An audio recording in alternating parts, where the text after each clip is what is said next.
Hello, everyone. Thank you for coming to this wonderful Majlis, which it will be. And I know that for sure. And it's an unusual one in the sense how it got organized, because I met Helen at the University of Exeter, where she gave a talk, and the talk was so good. But it was not organized by us, not organized by the Institute of Arab and Islamic Studies. So I thought that we you know this feeling when there is this, or even people even say that you should come again and continue this. Well, in this case, it is actually happening. Helen is back, and she will talk us about an Ottoman Majlis. It was originally a most fitting conclusion for the whole series of this summer, but as it happens, we will have two more additional ones, so which we organized recently.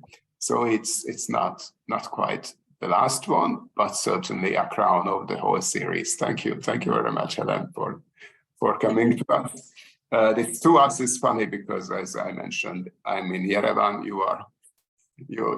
I'm in Berlin. In Berlin, yeah. While you are normally Cambridge. Exactly. And we are all virtually in Exeter now. Some of the people, I think, are really in Exeter. Okay, Helen, please. Okay, thank you. Well, in that case, maybe what we'll do, I mean, maybe I'll just go for it. Jeff and I were sort of talking before before everyone else signed on about how we'd organize things. But I think, I mean, I don't know, should I just give my talk and then talk a bit about my sort of how I came to this project? Is that? Normally we do it in the opposite way, but it's up to you. Actually, two more thank you to say. Thank you for doing it in spite of being on a bank holiday, but both of us, neither of us organized it.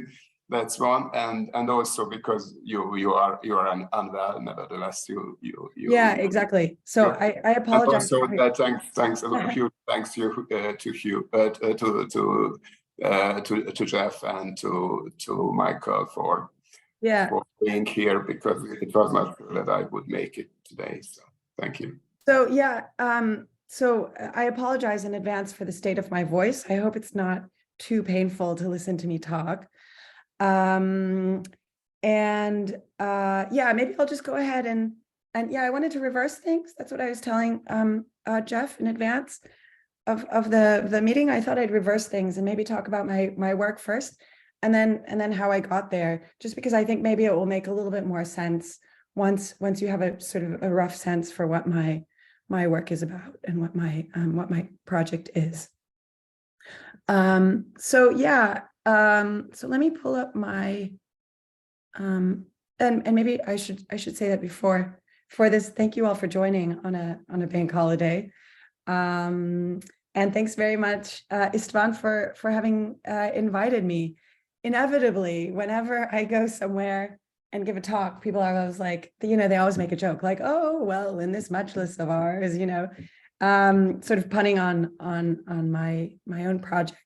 And so it's a pleasure to actually be at a majlis for once. I should say that I wish we were actually there in person. One of the things that I spend a lot of time talking about, this is the other talk that Istvan has already heard, it's not what I'll be talking about today, is the importance of sort of, let's say, the physicality of relationships and interactions in salons. So it's a pity that we're here in these sort of disembodied, the disembodied format that is Zoom. But I love in Q&A if you're interested to talk a little bit about that aspect as well. So let me try and share my screen. Let's see how I'm going to best do this. So I'm going to share my PowerPoint. I'm going to do presenter. Oh, hold on. I need to do this differently. So let's see. Now I remember. Share.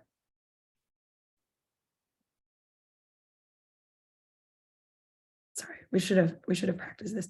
There we go. So you should be able to see my slide, but not my notes. Is that right? Excellent. Okay. If at any time you can no longer hear me or something goes awry, please just holler, because I can only see a few of you. Okay. So as you can imagine, elite Ottoman men spent a significant portion of their days in conversation. So from an early age, they observed their fathers, their masters, or their teachers as they conversed with one another. They often read or even wrote manuals that gave advice on when to speak and what to say. And some even compiled literary anthologies that helped to supply readers with poems and anecdotes and other pleasantries with which they could then embellish their speech. Now, it goes without saying that Ottoman gentlemen conversed with one another in a variety of different contexts. So I'm sure, on street corners, in markets, in mosques. But there was one institution that was specifically designed for conversation, and that was the Ottoman Salon. And it's this institution that was the subject of my book, Empire of Salons, which came out now a year ago in March 2022. Usually I give a discount code, which I think is a 30% discount. But right now, somebody made me aware on Twitter that there's an amazing sale going on at Princeton University Press, where all books are being sold at 50% of their list price. This is until the end of May. So you have, I think, like 24 or 48 more hours to take advantage of this. So of course, of course you can buy my book, but if you're interested, they obviously have lots of other amazing books. And interestingly enough, I think they're becoming more and more also invested in early modern Ottoman history. So there's lots of other things for you to choose from. Okay, anyway, so that's my plug. So I define salons in the book as exclusive gatherings held for the purpose of enlightened conversation and structured around the relationship between host and guest. And basically the main argument of the book is that these gatherings, these salons, were important arenas for the making of Ottoman society, Ottoman culture, and Ottoman politics. And this, I think it's fair to say, although my focus is on the 16th century, was true throughout the early modern era. However, the book really focuses on one particular period in which salons had an especially important role to play, namely in the wake of the Ottoman conquest of the Mamluk Sultanate in 1516-17. And this, as surely most of you know, was a spectacular conquest that gave the Ottomans control over this region here, the Levant, parts of the Arabian Peninsula and Egypt, and of course, which brought with it some of the most prestigious culturally and religiously cities of Islamdom.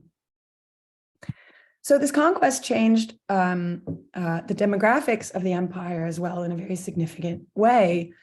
Up until that period is the period of Ottoman control before the conquest. The empire was dominated by speakers of Turkish and of Balkan languages. And now, after this conquest, the empire had to contend with a large population of Arabs. So one of the questions that I pursue in the book is, how did Turkish speakers from the imperial center, interact with provincial Arabs in the years following the conquest? And so since other scholars had already examined administrative aspects of this relationship between Turkish and Arabic speakers, I was keen to look at sort of more vernacular interactions, that is, how these interactions operated on a day-to-day basis. And the book argues that salons were an important part of that story of managing that diversity in the Ottoman Empire. So the informality, I believe, and the flexibility of gentlemanly gatherings made them important sites where Turkish and Arabic speakers could meet, where they could form meaningful relationships, and where they could exchange resources. However, informal as these gatherings were, they were not without their social rules. And this is one of the second theses, sort of underlying theses of the book, is that the particular and sort of peculiar conventions of salons actually ended up shaping the relationship with between these two groups in very significant ways. So today I want to examine some of those conventions with you. And that's really what the first part of this talk does, is it looks at the expectations contemporaries had for enlightened salon conversation, what it was to entail. And the second part of my talk, I want to talk about how these expectations then influenced the relationship between Turkish and Arabic speakers. So let's start with the expectations first. Now, my research on Ottoman conversation started with a very simple observation, and that is that 16th century Ottoman biographical compendia, one of the main sources I used, both in Arabic and in Ottoman Turkish, often commented on the speech of historical figures. So Taraj and Tabakat, Tezkires, all of these share this concern with polite discourse, with features of speech. So just to give you two of very many examples, of one, it was said he was witty with words, an excellent orator, and a delightful companion.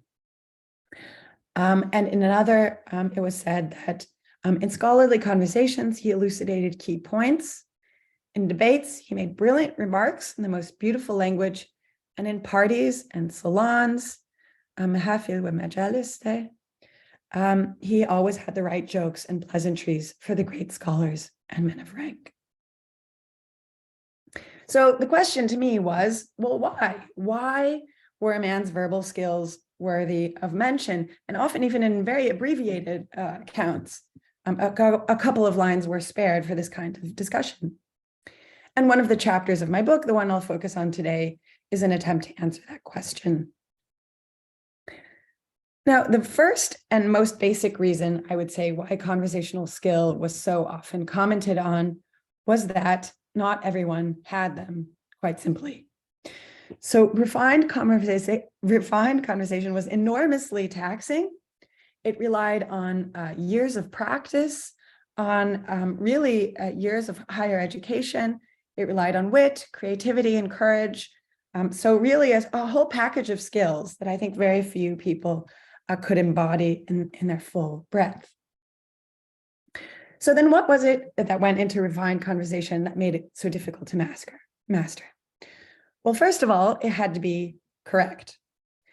And this meant proper pronunciation, proper grammar, and comfort with higher linguistic registers. And in some ways, this might sound straightforward, but anyone who I think knows Arabic knows that this is no small feat. Even, I would argue, for native speakers, since the colloquial and the written forms differ greatly. Refined Turkish of the era was no less taxing, I would argue.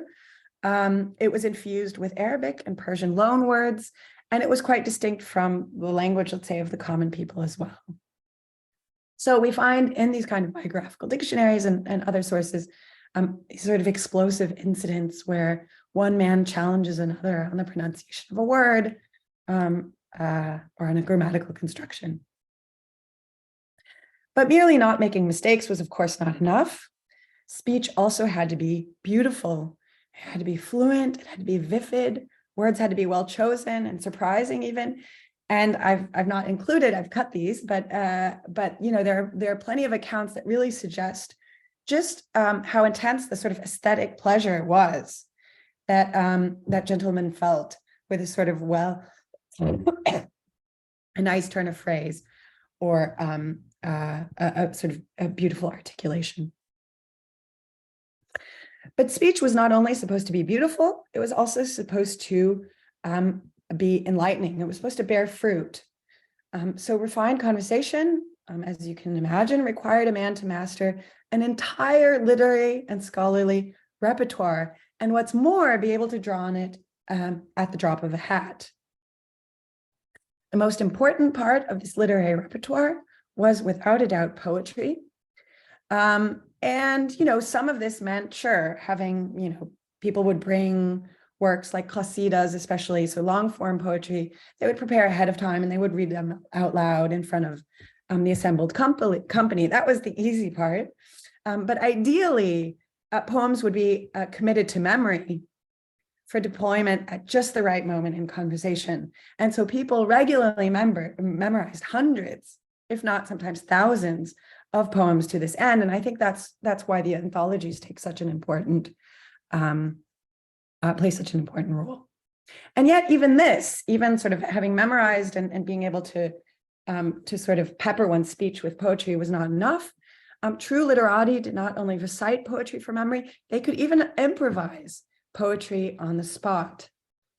So watching musicians at a salon one evening, the Ottoman judge, Ahmed Effendi, composed the following poem in Arabic. Sorry, I didn't manage to bring the original. Ours is a singer in whose melody passion reigns. His face is ugly, but in both aspects he entertains. So you can see he's sort of riffing on the scene in front of him, and then wittily, and at the expense of the musician, I should say, coining the poem here. But poetry was only one element of refined conversation. So gentlemen also armed themselves with historical anecdotes, with riddles, and with jokes. And hence, again, the anthologies mentioned at the outset. And lest we think that all that was discussed fell into the category of adab, or of sort of literature, I should highlight that men also often discussed scholarly matters. So what they would have categorized also as ilm. So, I have many cases in which men debated Quranic verses or hadiths, accounts with the Prophet Muhammad, consulted one another on matters of regarding worship, or read aloud from their latest treatises as well. So they could be very serious affairs as well, these gatherings. So no wonder, I think, that many paintings of Ottoman gatherings feature books, as you can see here, and surely you will have noticed already. So given how demanding that salon conversation was, it comes as little surprise that participants often got competitive. And this is one of the second reason, I think, why verbal skills were so often commented on in the sources. And I should say there were plenty of gatherings that were intimate and amicable, and I'm sure it didn't have the sort of competitive edge that I'm describing here. Those were probably less often mentioned than the more competitive ones. But I would also argue that competition was really baked into the foundations of many of the salon's standard conversational formats. And that was these sort of formal disputations, muzakara, mujadala, but also other sort of, let's say, poetic duels, one of which occurred in a Damascus mosque, interestingly enough, in 1564, where a renowned Syrian poet was pitted against his Egyptian rival in the art of zajal, which is a sort of a very rhythmic and strophic form of Arabic poetry that often actually contains lots of dialect as well. And all of the men of the city gathered to hear this competition. And so the Egyptian went first, and everybody listens politely, nods. And then the Syrian performs. And his performance was so spectacular that, everybody in the assembly sort of swayed, and the audience began to sing with him. And the host of the gathering drafted a scroll. The host of the gathering, of course, is Syrian himself, drafted a scroll to declare the overthrow of Cairo by Damascus. So you can see, employing all of these tropes between these two cities that were in competition with one another. But that's just to say that there was a competitive edge to many of these gatherings. But this was even true where there was no outright poetic match, as in the case I've just been speaking about. Men were still, even in let's say their learned discussions were being subject to judgment, in many ways, like at a sort of seminar or lecture series in our own scholarly culture today. We obviously, from the perspective of posterity, have little choice but to judge these scholars and intellectuals based on their written oeuvre, and that was a very important part of the judgment of these scholars by contemporaries as well. But I would argue that alongside this written performance, a man's oral performance, his ability to articulate, to defend his ideas, to recall the sort of minute details of certain texts really also contributed measurably to his intellectual authority. And as if it weren't bad enough that a man's literary and scholarly reputation hinged on his performance in a salon, his job might as well. And that's, I think, the third reason why his speech was so often commented on, because the stakes of salon conversation were often very, very high. And so one of the things I try and talk about in the book is how important salons were for building patronage relations. So, before there were job talks, before there were job centers, the salon was really the place where a talented young man would go to look for a position and for a patron. So, we have evidence of men hanging around these sort of, wealthy, leading Ottoman men, saying clever things, trying to be noticed, and then rewarded with a commission or even a position. So in one Damascus assembly that I came across, one man made a very witty remark, and then got the job of another man who hadn't shown up to that gathering that day. So indeed, positions could be withdrawn in the worst case as quickly as they were rewarded. So to give you one example, when the Ottoman Sultan Mehmed II, who ruled in the middle of the 15th century, asked a courtier of his about the meaning of an Arabic verse, and he was unable to answer, just didn't know the details that Mehmed II was asking for. Mehmed allegedly removed him from his position, saying that he still had too much to learn. So there's one final reason why salon conversation could be so fraught, and that is the size of audiences. And on first impact, one might say, well, weren't these audiences actually quite small? We're talking about, small assemblies that were by invite only, ultimately. But the more research I did, the more obvious it became that there were sort of layers of audiences, a number of audiences that were maybe less immediately visible, but no less important. So if we return to our images, we can see that around the sort of inner circle of participants, there were additional members external to the circle. And some of these young men were probably the sons of salon goers. So I have records of salons in which the sons of hosts attended. Others were probably attendants, right? Servants or enslaved people who waited on the guests. And contemporary etiquette manuals suggested that these figures, especially attendants, not so much sons, but especially attendants and servants, were supposed to sort of look away discreetly to avoid seeing sort of unseemly deeds or hear private matters. But as the paintings, I think, suggest, what these figures did very intently was actually look. And I would think that it actually must have been quite difficult for the men at the center of the gathering to forget their presence. Other audience members were present, but not visible to the salon participants. And this could even include female members of the household. So what we find is that lots of reception areas across the empire were flanked by these upper galleries covered by latticework windows.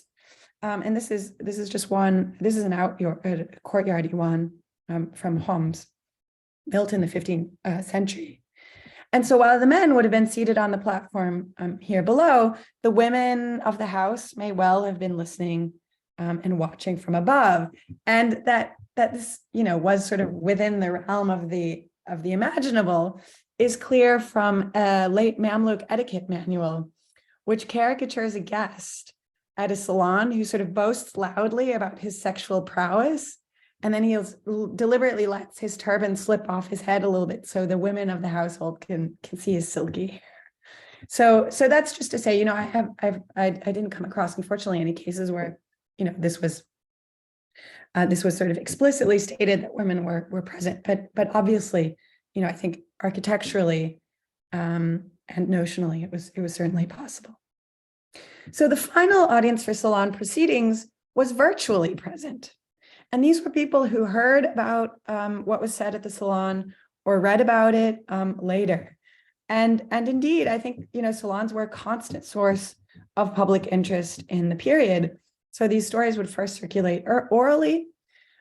People would report on what was discussed at a particular occasion. And then finally, they entered the written word, or on occasion, they entered the written word. And here we come full circle to the written record with which I began this part of the talk. So biographical dictionaries, felicitously for me, didn't only contain generic praise for the speech of individuals, but also descriptions of key moments, lists of attendees, sometimes even mentions of what kind of food was served at a particular gathering. Travel accounts, I found, were also equally, if not actually more, interested in salon conversation. They could sometimes double as almost sort of literary anthologies, documenting the poems and discussions that people had as they traveled. And finally, letters also often report or reflect on certain gatherings that took place, months or years ago. So for me, it's obviously a great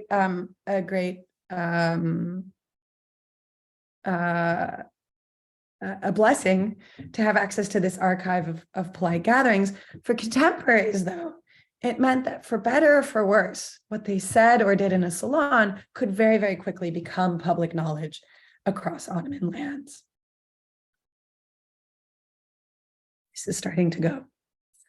So this brings me to the final portion of my talk, in which I'd like to address the second question that I posed at the outset, namely, how these expectations, the ones I just spent some time talking about, influence the relationship between Turkish and Arabic speakers. And this is going to be very abbreviated, but in short, I would argue they mattered immensely. Now, on the one hand, in their roughest outlines, the standards of refined conversation were shared by Turkish and Arabic speakers. So already on the eve of the Ottoman conquest, these two neighboring polities, had shared many commonalities. They both valued poetry immensely. They shared a set of written texts, the Quran and Hadith, and all the texts that derive from those. And they even had a language in common, which is Arabic. So, I would say most, if not all, Ottoman elites would have learned Arabic as part of their training, whether in the madrasa or in the palace. So they really have a shared language. On the other hand, however, the specifics of salon conversation before the conquest were quite different in these two regions. In matters of scholarship, for example, although Ottoman elites did take an interest in what was being written in Mamluk lands, many of the texts that interested them more had actually been written in Persia and Central Asia. And I would say the differences were probably even starker when it came to poetry. So again, there were some Ottoman elites who took an interest in Arabic poetry, some of them who wrote Arabic poetry on the eve of the conquest. But I would say salon conversation in the Central Ottoman lands before the conquest was very much based on a Turkish idiom, and secondarily, probably a Persian idiom, and only then Arabic. And this differed, I think, greatly from the Mamluk lands, where, of course, we do have a Turkish-speaking elite, ruling elite, but where most Arab gentlemen, I would say, focus their energies on Arabic, at least in literary and scholarly terms. So what did these differences mean for the gatherings that brought Turkish and Arabic-speaking elites together after 15, 16, 17, after the conquest? Well, on the one hand, the salon was the site, very much the site where the power of the Turkophone, let's see, Turkish-speaking conquerors could be performed. So the Ottoman men who joined elite Arab gatherings were some of the most learned, high-ranking men of the empire. They were governors, they were chief judges, they were viziers, commanders. So these were people who enjoyed real hard power by the virtue of the state that backed them. And so I would say many of the conventions of the salon amplify that power. So by virtue of their stature, they often acted as salon hosts. And this meant they had the power to, draw up guest lists, to steer the conversation, and to grant and withdraw patronage on a whim in the way that I've already stated. So I don't want to downplay the real power that they enjoyed in these gatherings. And yet, for all their power, I would say they could not fully escape the conventions of salons, the conversational conventions. That is the expectation of engaging in beautiful, enlightened conversation.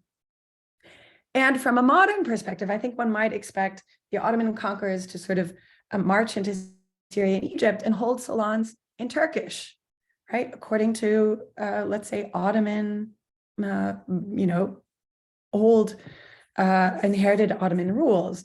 But this, interestingly enough, was not the case. Sure, Ottoman elites hold Turkish language salons in Damascus and in Cairo routinely. But at the same time, they also routinely joined Arabic language gatherings defined by an Arabic literary idiom. And I think this has everything to do with the status of Arabic, of course, as a sacred language, as the language of the Quran, but also just really as a cosmopolitan language and as a scholarly language. So Ottoman elites could not afford to ignore Arabic because it formed the basis of their own scholarly and religious practice, lest they be considered bad scholars or even bad Muslims. But having heard my presentation, you now know, I think, what it took to take part in an Arabic language gathering that is being subjected to these grueling standards of refined conversation. And I think as a result, these Arabic language gatherings, these mixed gatherings, did not always leave Ottoman officials or Ottoman elites from the imperial center looking as learned and authoritative as they perhaps deserved to. So some, it seems, withdrew altogether from the world of salons when they arrive in the Arab provinces, despite having been known as revelers in Istanbul. Others attended gatherings, but as far as I can tell from my very limited patchy evidence, were quite silent. So they watched silently from the sidelines. And those who did dare to take part in the proceedings were not always given full appreciation. So on one occasion, a group of Damascenes gathered to bid farewell to an Ottoman chief judge who had been appointed in Damascus and was now leaving for Aleppo. And the judge allegedly declared, if there's something you need from the Aleppo, Al-Halab, then feel free to let me know so that I can send it to a Damascus, ila Sham.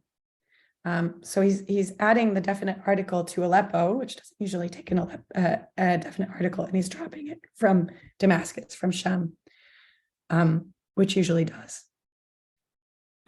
So one attendee, a local scholar, Arab scholar, supposedly replied, "We have no need of anything at all except the definite article, Al-Alef wal-Lam, that left Damascus. Do us a favor and send it back."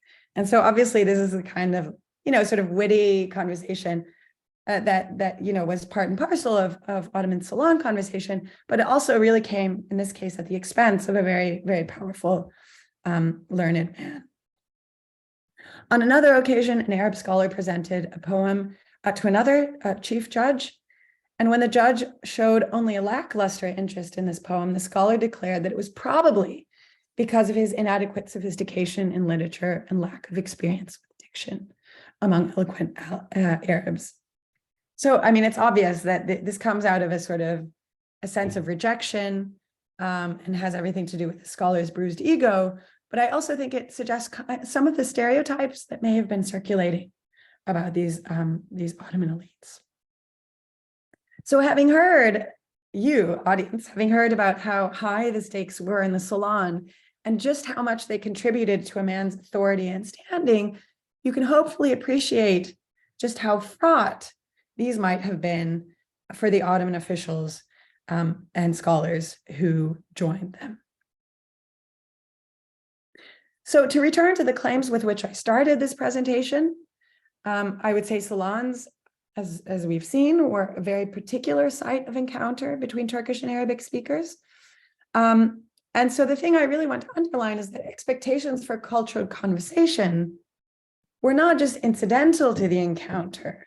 So they didn't just determine the form of relations, but they also in some ways determined its content, That is, who had authority in particular situations.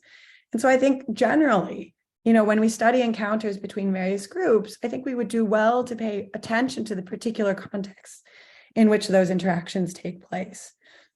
In the arenas of warfare, of administration, the advantage of Ottoman officials was very, very clear. But in the arena of the salon, I would say power relations were a good deal more complicated. Okay, that is the end of my formal talk. And I'm going to stop sharing my screen now.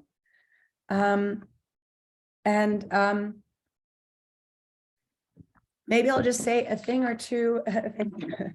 Maybe I'll just say a thing or two about how I came to be an Ottoman historian, how I came to be came to this topic in particular.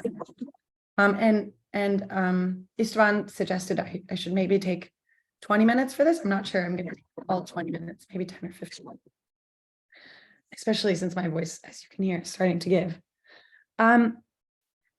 So first of all, maybe how did I come to be an Ottoman historian? Well, I grew up, as you can maybe hear from my accent, I grew up in North America, in Missouri, in fact, in the Midwest. And I grew up in a neighborhood where there's one Muslim family growing up. I didn't have a lot of contact with them because the children were much younger than I was, but it wasn't, sort of Islam, the Islamic world was not really hugely on my radar. My parents are both Swiss, so I'm from Switzerland. We immigrated when I was very young to the United States. But then, of course, September 11th happened. And that happened when I was a junior in high school. So now everybody can calculate exactly how old I am, in case you're interested. So this happened when I was a junior in high school. And I think that really put, the Middle East on the map, and brought the Middle East to certainly to my consciousness in a very new way. And I think, in light of the sort of criminalization of Muslims that happened in North America in the wake of that event, I think people like me, many students, I think, entering college around that time, were interested in learning, more about the Middle East and its sort of vibrant culture, let's say, in its full complexity and full breadth and full beauty. So I did study a little bit of Middle Eastern history in college. But it was really my undergraduate dissertation, which I wrote in history, that then set me on this path. I wrote an undergraduate dissertation on the Turkish immigrant community in Germany, in Berlin. And yeah, it was cool. I mean, I did it as, it was obviously it's a sort of history of the 1960s and 1970s, or I really focused on the 70s and 80s. And what I did was I sort of, at a time when it was really a topic that was being treated mostly by sociologists in Germany, I took a look at it from a historical perspective. So what I did, I went to the local in Neukölln, which is actually where I live now. It's a neighborhood of Berlin. I went to the local municipality, to the building archives. And I was like 20, and I was like, oh, I'm doing this project on immigration.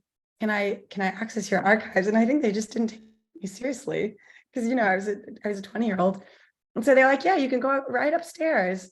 And so I went into the attic. So this was an archive that was being used. It was actively being used by the municipality. So, the documents went all the way up to the present. And I'm sure there was like major issues with sort of data protection there. But it allowed me to sort of reconstruct this history of this neighborhood from the late 19th century into this period where we have a rapid influx of Turkish immigrants to the region. And so I did that using my German. And then when I got a Fulbright to continue that research after I graduated, I thought I really ought to learn Turkish to do this seriously. And so I did a summer program at Boğaziçi in Istanbul, and as everyone does, I just totally fell in love with Turkey, and realized that there's this amazing deep history that I barely knew anything about, and so I became an Ottomanist in that way. And then I went to grad school. I spent a year in in Lebanon and Syria. And then I started grad school in 2008. And I was interested, I think because of my own history, I was interested in questions because of my family. Migration, the experience of migration was a really big part of my consciousness and my identity growing up, being sort of the US, but not. And so I was interested in that question in the Ottoman context, which obviously makes a huge amount of sense, a very diverse population, a huge amount of circulation. And so I wrote a paper, when I was still doing my master's, I wrote a paper on the circulation of Arab scholars in the Ottoman Empire. And I realized that there's just very little on that topic, very little literature. And so that's what I sort of thought about. I mean, that's what I ended up deciding to write my dissertation on. But obviously it was a huge topic, and I somehow needed to reduce it. And at the same time, I had just read, in translation, I just read the Tables of Delicacies of the Rules of Social Gatherings by, it's an etiquette manual by Mustafa Ali, a very, very famous Ottoman scholar. And it was all about salons. It was all about majālis. Mawā'id al-Nafa'is fi Qawaid al-Majālis. So it's in the title. And it was all about salons. And at the same time, it was sort of deeply inflected by this concern with ethnicity as well. And so I thought, this is potentially like a really fruitful sort of arena and sphere in which to look at this relationship between Turkish speakers and Arabic speakers. And so I wrote this prospectus in which I delineated the project as I've really presented to you, which was about relations between Turkish speakers and Arabic speakers in the context of the Salon. And one of my advisors, Michael Cook, said, no. He said, he was sort of my secondary advisor. He said, no, this is two projects. You have to choose either the one or the other. And my actual advisor, Molly Green, underlined, the sentence in my prospectus in which I said, first I have to understand the Majlis. And she was like, yeah, that's really what your project is about. So I think they were in agreement that it was actually maybe too many things at once. And, of course, as you can tell from the book that emerged from that dissertation, which I've just presented to you, of course, I ignored their advice. So is this off the record, by the way, or are we still recording them? So I think, they were very wise, and there have certainly been moments in the project where I thought, yeah, they're really right. There are so many things about salons that I was unable to say or even investigate, or, questions I wasn't able to answer because of this, because, I was sort of focusing on the overlap between, the sort of middle of this Venn diagram, the circulation, and migration and salons on the other, and I was just really looking at the middle. So, and it also meant there were lots of things about this relationship that I couldn't then articulate.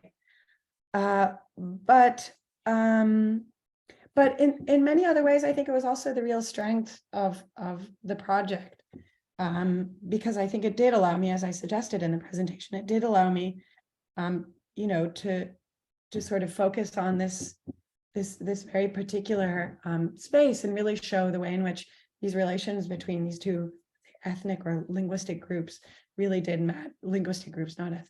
It really did. It depends on the particular context. So yeah. So that was how the project started as my dissertation, and then I defended my dissertation, and a week later I began my position in Cambridge, which is also just to say why it took me so long to publish this book. I was sort of figuring out new context, and building up a teaching profile as I was trying to finish this book. And in many ways, I'm sad. I mean, I started the project in earnest, let's say in 2010 or 11. So, it took me more than 10 years to publish. And that's unfortunate. I wouldn't recommend that for anyone. But the book also really did transform, and I think it gained in richness as I moved to Cambridge. And, you know, I often say my teaching career at Cambridge was really basically a second PhD. I mean, I just started thinking about history in such different ways through teaching and through co-teaching with colleagues. So it was really, really rich. And I think, you know, so I learned a lot, I think, teaching, but I also learned a lot outside of the classroom. And that is because, as anyone who's been to Cambridge knows, I think one of the things that characterizes Cambridge is the intensity of its academic sociability, which is unlike, I think, certainly any other university context that I've been at. You know, I think it's like one of the last places, well, this is an exaggeration, one of the last places where people, you know, don't scarf down a sandwich in front of their computer over lunch, but really sit together with their colleagues for lunch. And obviously, we also have this institution called High Table, which are these very ceremonial dinners where wine is served, and it's really on an elevated platform, actually very similar to the elevated platforms on which my salons take place in the Ottoman context. And, you know, the students are already there, they're in their sort of finest, everybody wears their gowns, and then the fellows file in. And, you know, it's the oldest member of the college presides. To one side sits, you know, if there are guests, the guests sit, you know, to his immediate left and right, her immediate left and right. And so, you know, I think we've really toned down a lot of the emphasis on hierarchy and status, but that's still there. I mean, I think in many ways, there are still the remnants of a sort of early modern, pre-modern sort of polite culture, and what I in the book called status interactions, right? Where you have to sort of materialize your status in these very concrete, overt, embodied ways. So I think that was the one thing. So I added 2 chapters at Cambridge, and I think those are really become the heart of the book. One chapter on status, and then the other chapter, of which I presented a part here, on conversation.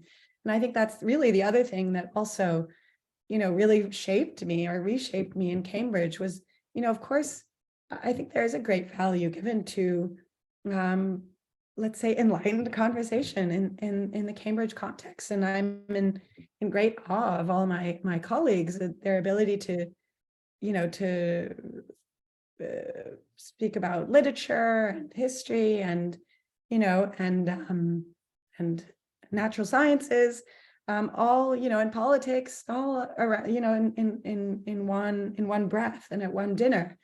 And it's really, I think there's also a bit of that sort of pre-modern 18th century, maybe gentlemanly sociability that is still preserved in Cambridge. And I think, I mean, this is probably pushing a little bit too far, but I think in part, you know, as a North American, I also come in with a very different accent, you know. Certainly I have some, you know, cultural capital, and I studied at Princeton, and, you know, that's all very well respected. But, you know, we're still, I think Americans, I don't know, Jeff, if you're American or not, you're obviously North American in some way, but I think there's still a little bit of post-colonial sort of, you know, mentality in the respect that we feel for a British accent. And, you know, I still don't understand the sort of complexities of how British people speak. But so for me, I think, you know, I sort of felt like a farmer. You know, I just got there, John Wayne, you know, from the Midwest, and like was at these very sort of lavish and very cultivated sort of salons in the Cambridge context. And so, you know, I think while my sources are very much, you know, it's a very Arab perspective, I think, that I offer in the book because of this one scholar that I follow. But in many ways, I think I also identify with the Turcophone scholars who maybe struggle to articulate themselves or to adjust, let's say, to the new cultural conversational sort of culture that they're faced with. So yeah, so that's really how those two chapters that are really at the heart, I think the intellectual heart now of the book, as I think about it, came about. And I'm not really going to say anything. I'll say my 3 sentences about my next project, because that's one of the things that was there in Istvan's brief, So I'm moving, this is probably a stretch, I'm moving from cross-cultural relations to cross-species relation in the Ottoman Empire. So I'll be focused on basically human-animal relations in the Ottoman Empire, and thinking about really the sort of the way that non-human animals, let's say, contributed to the imperial project. I'm not quite sure which period I'm going to focus on. That has, I'll follow the sources probably. So I think there still will be something about, communicating across, across boundaries. I think that's what a lot of interactions with animals is about, but it's certainly also going to be about empire. So thinking about the way in which animals sort of buttress the empire, thinking about transportation, urban sanitation, imperial pomp. So yeah, I mean, that's, I basically just started the project, a month or two ago. So I don't really know the details myself yet, but that's where I'm going. So yeah, so that's really all I have to say. My voice is fading, but I'm very happy to take some questions and comments if you have any, and look forward to this. Well, thank you very much. I think we probably all agree that this was fascinating, and it works also this way, turning from the scholarly talk to the background. Thank you very much indeed. Before I stop the recording and launch we start the private majlis. I don't know how long we can go given your voice. I put into the chat the next majlis, which I already mentioned. Okay. And if you could put me on that, I don't know if I'm on the, I'll send you an email, but if you could put me on the You're not on the mailing list. on the mailing list. I don't think I am. Oh. Or maybe I am. I'll check.